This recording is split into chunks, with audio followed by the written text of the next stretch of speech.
Proximity to blackness does not absolve white supremacy culture or racism. In fact, you using race baiting to basically silence another black woman talking about the challenges that we have likely means that you did not create a safe space for the black or biracial people in your community. Now that we've got that out of the way, let's talk about the impact of race baiting in the workplace and how that impacts black women.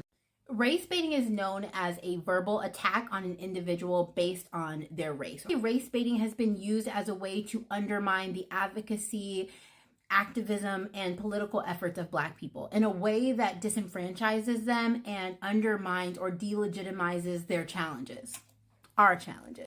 In this case, the original commenter tried to delegitimize my statement of how Black women are impacted by professionalism in the workplace. And a lot of times this is called, oh, you're just playing the black card. Of course, with our political climate, we hear race baiting in the news every single day. But in the workplace, it's a little bit more subversive than what we see in politics, but it's just as harmful in terms of Black women having safe environments to work. I also think it's important to say that in the evolution of race baiting as a word, it's kind of like saying reverse racism when you're directing it to a Black person. However, when we don't talk about race, we often are not able to address the inequities that individuals of different races and backgrounds experience. So let's talk about how this really impacts Black women.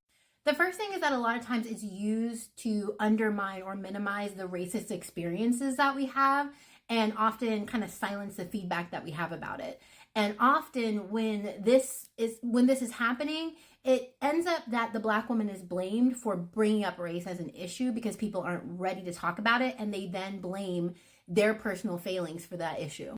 For instance, when Black women notice that their colleagues are treating them differently in a process or a project, they'll say, oh, well, it's not personal. She's just following a process. But at the end of the day, we know that we're being treated differently based on our identity, right? But then we're silent and said, oh, well, you don't know the process, or you just have to kind of figure that out. It's also weaponized when we are seeking equity, right? We're seeking justice. We're seeking to see things actually work out in a fair way.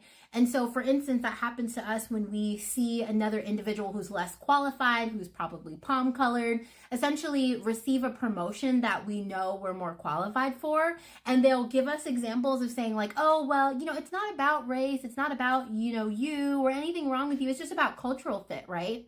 But we know that cultural fit is kind of used as a dog whistle to talk about whether or not somebody has that proximity to whiteness, right? And cultural fit can be used to discuss and talk about the fit that a Black person has when they fit and assimilate into that basically proximity to whiteness. They adhere to the norms of white supremacy culture.